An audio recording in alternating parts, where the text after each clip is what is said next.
Hello students, मैं हूं अजीत कुमार माझी और आज से मैं यूट्यूब पर हर क्लास की हर रोज़ एक मैथमेटिक्स का नया क्लास लेकर आने वाला हूं। तो आज की क्लास में मैं स्टार्ट करने वाला हूं क्लास 10th के मैथमेटिक्स का जो चैप्टर है त्रिकोणमिति, वो स्टार्ट करने वाला हूं। तो यूट्यूब पर ये मेरी पहली वीडियो है, इसलिए मेरे चैनल को सब्सक्राइब कर दीजिएगा और साथ में बेल आइकन को भी दबा दीजिएगा ताकि जब भी हम नया वीडियो अपलोड करेंगे तो सबसे पहले उसका नोटिफिकेशन आपके पास पहुँचे। तो चलिए ज़्यादा समय न लेते हुए हम प्रारंभ करते हैं क्लास को और जानते हैं कि त्रिकोणमिति क्या होता है। ठीक है, तो ये आपके पास जानकारी होना चाहिए कि ये क्लास 10th की सिलेबस है। ठीक है, और इस चैप्टर का नाम है ट्रिगोनोमेट्री। ट्रिगोनोमेट्री जिसे हम हिंदी में त्रिकोणमिति कहते हैं। क्या कहते हैं? त्रिकोणमिति कहते हैं। अगर इसकी डिफिनीशंस की बात करें तो हम कह सकते हैं कि त्रिकोणमिति गणित की एक ऐसी शाखा है जिसमें किसी समकोण त्रिभुज के कोण के सापेक्ष में उसके परस्पर भुजाओं के बीच संबंधों या अनुपातों के बारे में अध्ययन करते हैं। या सीधा सीधा कह सकते हैं कि त्रिकोणमिति गणित की एक ऐसी शाखा है जिसमें किसी समकोण त्रिभुज के कोण और उसके भुजाओं के बीच संबंध के बारे में अध्ययन करते हैं। तो त्रिकोणमिति में जो सबसे फर्स्ट आपको जानने को मिलता है वो है त्रिकोणमितीय अनुपात। क्या है? त्रिकोणमितीय अनुपात। त्रिकोणमितीय अनुपात जिसे इंग्लिश में ट्रिगोनोमेट्रिकल रेशियो कहते हैं। ट्रिगोनोमेट्रिकल रेशियोज कहते हैं। क्या कहते हैं? ट्रिगोनोमेट्रिकल रेशियोज कहते हैं। तो ये हमारा चैप्टर हो गया और इसका जो है फर्स्ट टॉपिक हो गया ये है त्रिकोणमितीय अनुपात। और एनसीईआरटी का हमारा फर्स्ट जो चैप्टर है ना 8.1 वो इसी त्रिकोणमितीय अनुपात से आता है, ट्रिगोनोमेट्रिकल रेशियो से आता है। ठीक है, तो अगर ये आप अच्छी तरह से समझ जाते हैं तो 8.1 यानी एनसीईआरटी के जो त्रिकोणमिति जो है चैप्टर, तो उसका फर्स्ट चैप्टर जो है वह 8.1 वो आपका कवर हो जाएगा इस क्लास से, अगर आप अच्छे से ध्यान देते हो तो हम बात करते हैं कि त्रिकोणमितीय अनुपात क्या होता है, ट्रिगोनोमेट्रिकल रेशियोज क्या होता है। तो उनके कोण के सापेक्ष में परस्पर दो भुजाओं के बीच जो संबंध होता है वो क्या होता है? त्रिकोणमितीय अनुपात होता है। अगर हम डिफिनीशंस मैं यहाँ पे लिख देता हूँ त्रिकोणमितीय अनुपात की, समकोण त्रिभुज के किसी न्यून कोण के सापेक्ष में, किस कोण के सापेक्ष में? न्यून कोण के सापेक्ष में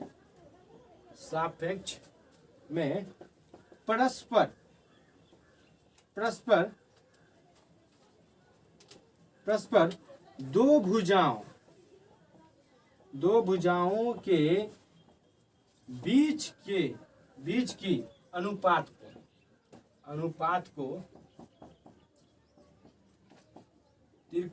को त्रिकोणमितीय अनुपात यानी ट्रिगोनोमेट्रिकल रेशियो कहते हैं। ठीक है, त्रिकोणमितीय रेशियो कहते हैं। अब चलो, तो ये समकोण त्रिभुज के किसी न्यून कोण के सापेक्ष में परस्पर दो भुजाओं के बीच की अनुपात को त्रिकोणमितीय अनुपात कहते हैं। जी हाँ, कि इसके त्रिकोणमितीय अनुपात जो होते हैं वो हमेशा किस कोण के सापेक्ष में रहते हैं? तो समकोण त्रिभुज के न्यून कोण के सापेक्ष में रहते हैं। हम अच्छी तरह से जानते हैं कि समकोण त्रिभुज में एक समकोण होता है यानी एक कोण 90 डिग्री का होता है, 90 डिग्री का होता है। अदर जो कोण होता है ना, दो कोण हमारे पास, वो न्यून कोण ही होता है। तो उसी दोनों कोण के सापेक्ष में कि परस्पर किसी न किसी दो भुजा के बीच के जो अनुपात जो होता है ना, तो उसी अनुपात को क्या कहते हैं? त्रिकोणमितीय अनुपात कहते हैं। और इसे प्रायः किसके द्वारा सूचित किया जाता है? इसे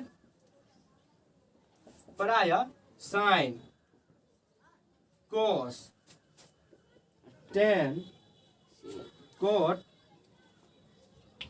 सेक और कोसेक के द्वारा क्या किया जाता है? सूचित किया जाता है। कोसेक के द्वारा क्या किया जाता है? सूचित किया जाता है। तो इसकी टोटल संख्या कितना है? सिर्फ 6 है। कितना है? 6। हाँ जी हाँ, कि इसकी संख्या सिर्फ 6 है। और इस 6 पे पूरा त्रिकोणमितीय अनुपात यानी हम पूरा त्रिकोणमिति ही पढ़ते हैं। ठीक है, तो इसको समझना बहुत ही जरूरी होता है। ठीक है, तो इसको मैं मिटा देता हूँ, आगे चलते हैं, इस पर बात करती हूँ आगे के लिए। ठीक है, इसको मैं मिटा देता हूँ कि आगे त्रिकोणमितीय अनुपात अगर आप अच्छी तरह से समझ जाते हैं तो आपके आगे की यानी 8.1 के जो क्वेश्चन है उसमें आपको किसी प्रकार की प्रॉब्लम नहीं होगा। ठीक है, तो अब हम देखेंगे त्रिकोणमितीय अनुपात में जो साइन और कोस जो था या टेन, कोट, सेक, कोसेक, उन सबको कैसे डिस्क्राइब करेंगे अभी हम देखेंगे। तो हम सबसे पहले हम ले लेते हैं कि एक त्रिभुज ले लेता हूँ। क्या ले लेता हूँ? त्रिभुज ले लेता हूँ, ABC इसका नाम ले लेता हूँ। क्या दे देता हूँ? नाम हो गया ये। तो ये जो कोण है ये न्यून कोण है। ये क्या है? न्यून कोण है। तो ये कोण अगर थीटा होगा, ये कोण कितना होगा? थीटा होगा। तो बताओ ये कोण कितना होगा? ऐसे समझिए कि ये 90 डिग्री का है, तो ये दोनों मिला के कितना होगा? 90 डिग्री होगा। क्यों होगा 90 डिग्री? क्योंकि हम लोग जानते हैं कि किसी त्रिभुज के तीनों अंतः कोणों का योगफल कितना होता है? तो 180 डिग्री होता है। तो 180 डिग्री में ये तो अकेला हो गया 90 डिग्री का। अब बाकी जो बचा दो कोण, दोनों मिला के कितना होगा? 90 डिग्री होगा। कितना होगा? 90 डिग्री। तो अगर इसमें थीटा हो गया, मान के चलो कि 30 हो गया, ये कोण कितना हो गया? 30 हो गया। तो आपको ये कोण कितना मिलेगा? तो 90 में से 30 हो गया तो वो 60 मिलेगा। कितना मिलेगा? हाँ 60 मिलेगा। तो अगर ये मैंने कहा थीटा, तो ये कितना हो जाएगा? 90 माइनस थीटा। क्या हो जाएगा? 90 माइनस थीटा। क्योंकि अभी हमने आपको एग्जाम्पल दिया कि अगर हम 30 लेते हैं तो ये 90 में से कितना हो जाएगा?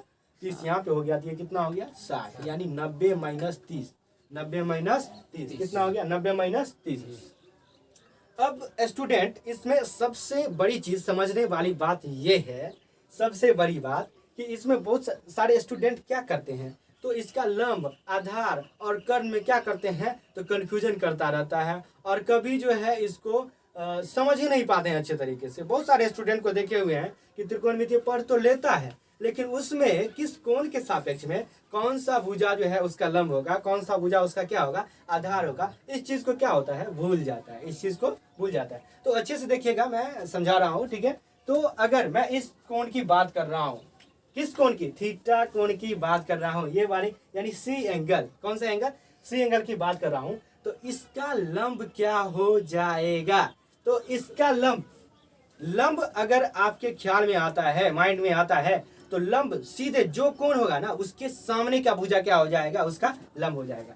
तो बताओ कि यहाँ पे थीटा है और इस कोण के लिए हम लंब की बात करते हैं। इस कोण के लिए तो ये इस कोण के सामने की भुजा क्या है?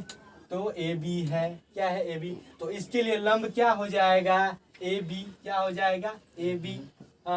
और इसके अलावा जो भुजा बच जाता है वो क्या हो जाता है? आधार हो जाता है। क्या हो जाता है? आधार हो जाता है।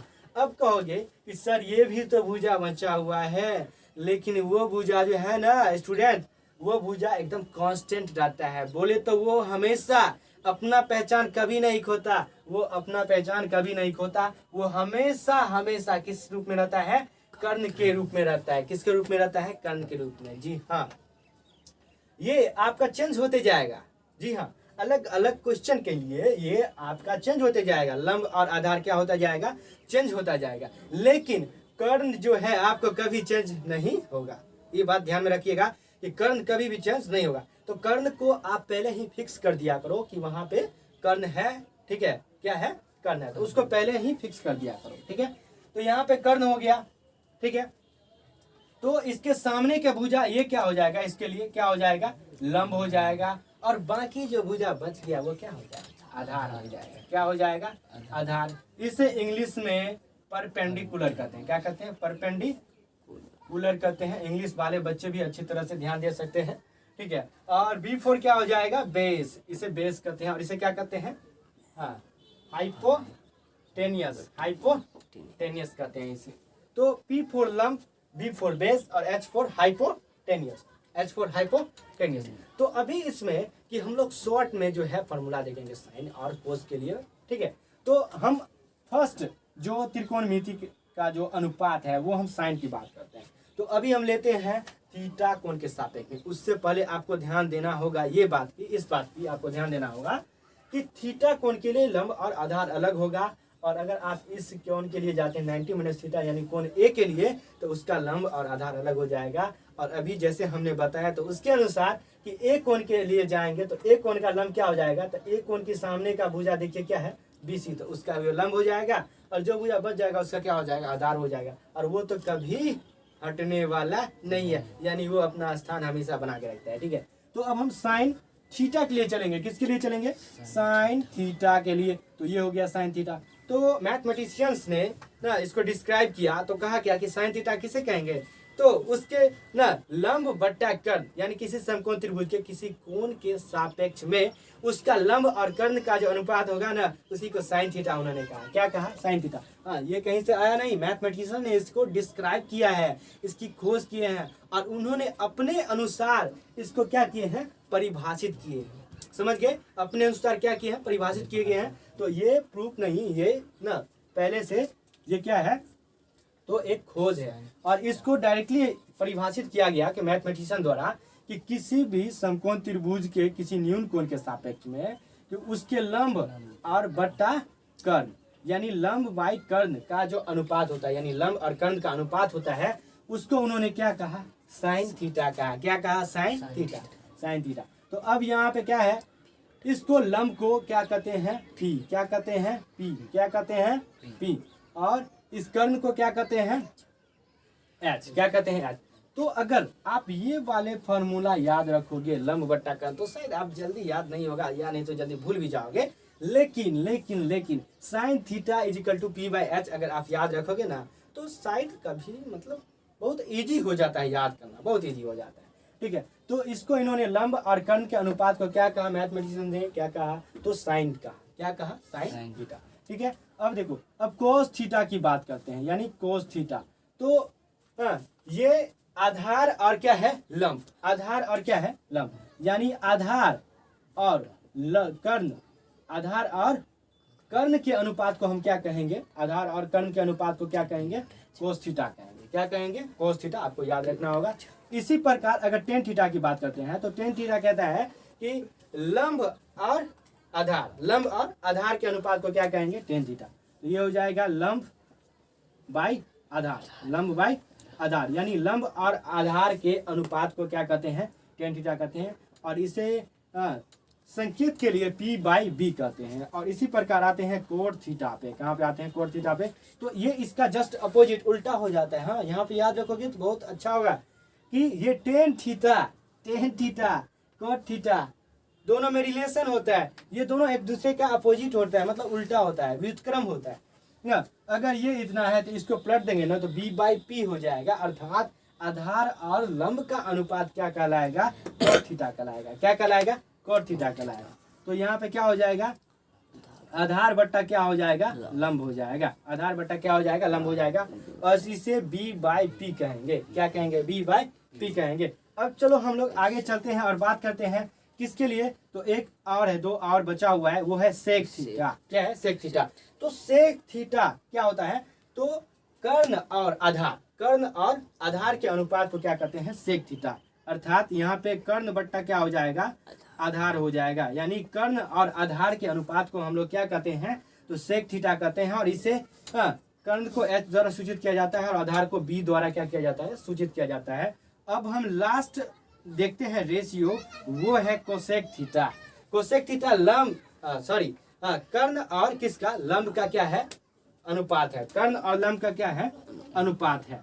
तो यहाँ पे कर्ण बट्टा क्या हो जाएगा, लंब हो जाएगा। कर्ण बट्टा क्या हो जाएगा, लंब हो जाएगा। और इसे सूचित करने के लिए कर्ण यानी H बाई P देना होगा, H बाई P देना होगा।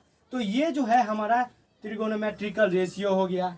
ठीक है, इसको ये अगर आप भूल जाते हैं ना, तो त्रिकोणमिति में कुछ नहीं पढ़ पाओगे। अर्थात कहने का मतलब एक भी क्वेश्चन आप सॉल्व नहीं कर पाओगे। ये जो है ये इसका बेसिक मतलब आधार है, और ये अगर आपके माइंड में नहीं होता है तो कोई भी क्वेश्चन आपसे तो सक नहीं पाएगा।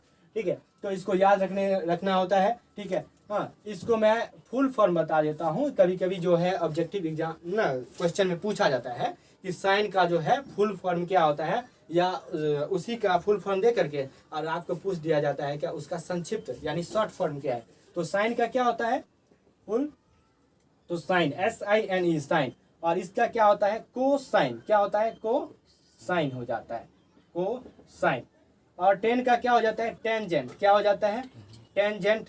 और कोट का क्या हो जाता है कोटेंजेंट, क्या हो जाता है कोटेंजेंट। और सेक का हो जाता है सेकेंड, क्या हो जाता है सेकेंड। और कोसेक का क्या हो जाता है कोसकेंड, क्या हो जाता है कोसकेंड। तो ये जो है आपका क्या है इसका फुल फॉर्म है, क्या है फुल फॉर्म है। आपको एग्जाम में कभी कभी इसका क्या पूछा जाता है, क्या पूछा जाता है, तो इसका ये देख करके और इसका शॉर्ट फॉर्म पूछा जाता है।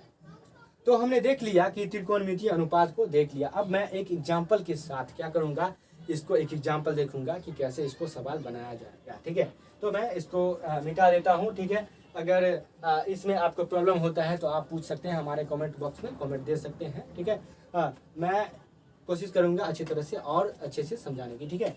तो ये त्रिकोणमितीय अनुपात हो गया, इसमें आप समझ ही गए। आपको इसमें कभी भी मिस्टेक नहीं करना है। किस चीज में मिस्टेक नहीं करना है, तो अगर आपको जिस कोण के सापेक्ष ले रहे हैं उसके लिए लंब और आधार आपको परफेक्टली चूज करना होता है। अगर उसमें मिस्टेक कर जाओगे तो सारा क्वेश्चन आपका गलत हो जाएगा, ठीक है। तो इसको मिटा देता हूं। अब मैं एक एग्जाम्पल देखता हूं, ठीक है, इसको मिटा देता हूं। तो एक एग्जाम्पल ले लेता हूं और उसके द्वारा जो है इन सभी को समझने का प्रयास करता हूं, ठीक है। आप अपने बुक में से भी एग्जाम्पल है, अब 8.1 जो है वहां से देख सकते हैं। 8.1 तो हम मान लेते हैं कि ये कोई क्या है त्रिभुज है, ये क्या है त्रिभुज है, ठीक है, समकोण त्रिभुज है। इसमें एक एंगल, एक कोण आपको कितना डिग्री का दिख रहा है 90 डिग्री का दिख रहा है। इस कोण का नाम मैं अलग ले लेता हूँ PQR, ठीक है। हाँ चलो PQR हो गया। तो ये आपको दे दिया 3 सेंटीमीटर। चलो ये बड़ा लग रहा है, इसको 3 सेंटीमीटर कर देता हूँ और इसको 4 सेंटीमीटर कर देता हूँ, ठीक है। तो मैं आपको कहता हूँ कि त्रिकोणमिति के सभी त्रिकोणमितीय अनुपातों का मान ज्ञात करें। तो सभी अभी जितना भी त्रिकोणमेट्रिकल रेशियो पढ़े हैं तो सभी का वैल्यू हमको क्या करना है ज्ञात करना है, ठीक है। तो उसके लिए आपको क्या चाहिए, देखिए इसमें दो भुजा, यानी दो भुजा क्या है यहाँ पे आपको दिख रहा है, लेकिन एक भुजा आपको नहीं दिख रहा है। तो पाइथागोरस प्रमेय जानते हैं, हाँ पहले क्लास से, मतलब बहुत ही पहले क्लास के मतलब पीछे वाली क्लास से आप जानते होंगे। नहीं जानते हैं तो एक बार और देख लीजिए कि पाइथागोरस प्रमेय से पाइथागोरस प्रमेय क्या कहता है, ये कहता है कि किसी समकोण त्रिभुज में जो सबसे बड़ी भुजा होता है ना, तो उसका वर्ग जो होता है स्क्वायर, वो अन्य दो छोटी भुजा के वर्गों के, यानी दोनों जो छोटी भुजा जो होता है उसके स्क्वायर के जोड़ के बराबर होता है, यानी योगफल के बराबर होता है।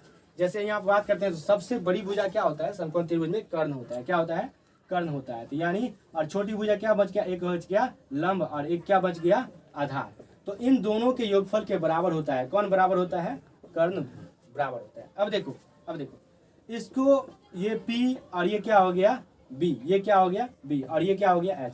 सभी में आपको क्या डाल देना है स्क्वायर डाल देना है, ठीक है। तो H square is equal to P square plus B square.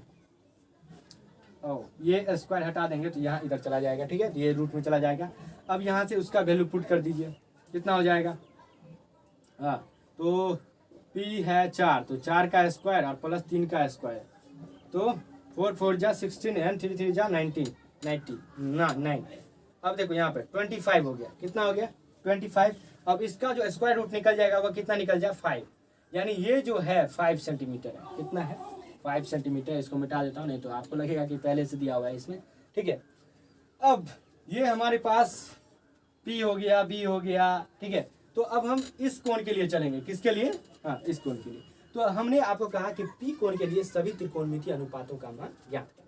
तो चलो अब हम सबसे पहले चलते हैं साइन P के लिए, किसके लिए, देखो थीटा, वहां पर क्या था थीटा था, आपको क्या था थीटा, लेकिन यहाँ पे थीटा की जगह पर क्या है आपको P है, अर्थात कहने का मतलब वहां पे थीटा कोण था लेकिन यहाँ पर क्या है P कोण है, हाँ तो यहाँ पर P कोण है, हाँ अच्छे से समझिए P कोण है। तो साइन थीटा का फॉर्मूला क्या होता है, तो ना लंब बट्टा क्या होता है कर्ण, यानी इसे P/H कहते हैं, क्या कहते हैं P/H।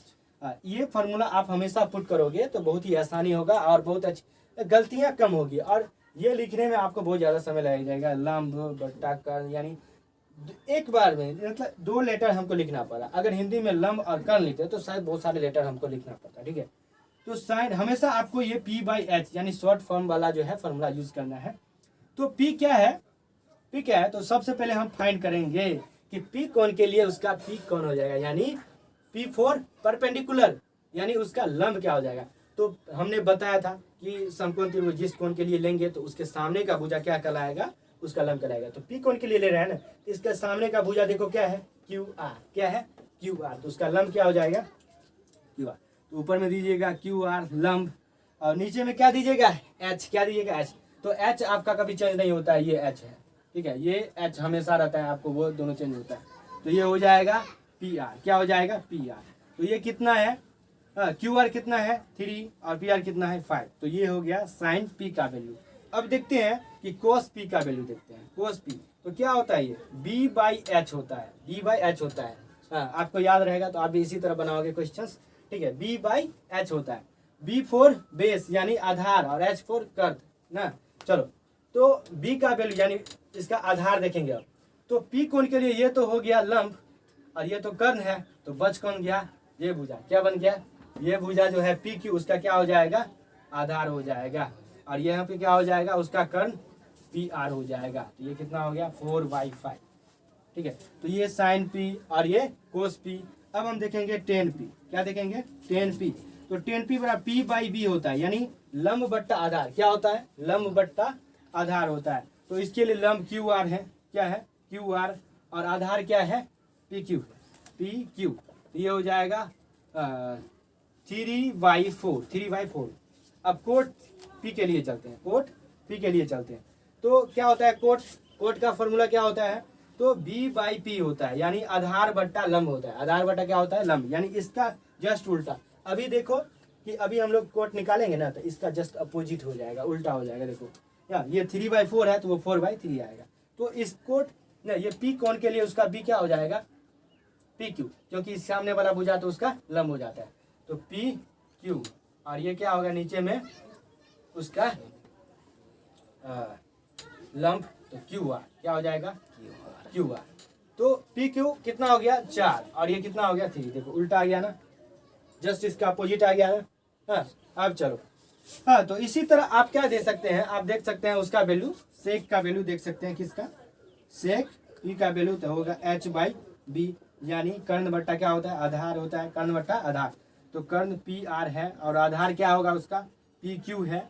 हाँ यहाँ पर P के लिए चल रहे हैं, तो एक बार हमने डिसाइड किया कि जो सभी चीज़ें हैं यहाँ पर P के लिए, तो वो सभी वही होगा, ठीक है, चेंज नहीं होगा। चेंज तभी होगा जब आप इसके कोण को क्या करोगे, चेंज कर दोगे, ठीक है। तो PR 5/PQ यानी 4। अब कोसेक थीटा, तो ये होता है H/P होता है, यानी कर्ण बट्टा लंब होता है। कर्ण बट्टा क्या होता है, लंब होता है। तो कर्ण कितना है यहाँ पे PR और इसका P कितना हो जाएगा QR यानी लंब। तो ये कितना हो गया 5/3। तो ये हमने क्या देखा, ये त्रिकोणमितीय रेशियो है और इसका वैल्यू हमने देखा। और आप भी इसी तरह क्या करोगे, याद करोगे, फाइंड करोगे। तो स्टूडेंट अगर ये आपके पास ये फार्मूला नहीं होता है ना, ये फार्मूला, तो आप नहीं समझ पाओगे, ठीक है। आपके पास ये फार्मूला याद होनी चाहिए, याद रहेगा तभी आप क्वेश्चंस बना सकोगे। अच्छा अब हम बात करते हैं कि यहाँ पर ये सारे वैल्यू जो देखे हमने, वो देखा P के लिए, किस कोण के लिए देखा, P कोण के लिए। अब आप साइन R के लिए भी वैल्यू निकाल सकते हैं, यानी R के लिए। हाँ अब कोई विद्यार्थी Q के लिए निकालेगा तो Q के लिए अभी वैल्यू हम लोग नहीं पढ़ते हैं। त्रिकोणमिति में सिर्फ किसके लिए वैल्यू पढ़ते हैं, तो उसके न्यून कोण के सापेक्ष में जो रहता है उसी के लिए वैल्यू पढ़ते हैं। तो Q कोण आपको कभी नहीं आएगा, ठीक है। चलो यहाँ पे, तो यहाँ पर कि साइन R, तो अब इसके लिए चले गए, अब इसके लिए तो R के लिए लंब क्या हो जाएगा, उसका PQ हो जाएगा। तो साइन का फॉर्मूला क्या होता है P/H, यानी लंब बट्टा क्या होता है, कर्ण होता है, लंब बाई कर्ण होता है। तो इसका साइन के R के सामने का भुजा ये हो गया PQ, जो लंब हो जाएगा PQ। और कर्ण तो आपको पता ही है वो कभी चेंज नहीं होता है, तो 4/5। और इसी तरह आप कोस R निकाल सकते हैं, टेन R निकाल सकते हैं, कोट R निकाल सकते हैं, सेक R और कोसेक R निकाल, इन सभी का वैल्यू जो है आप फाइंड कर सकते हो बहुत ही आसानी से, ठीक है।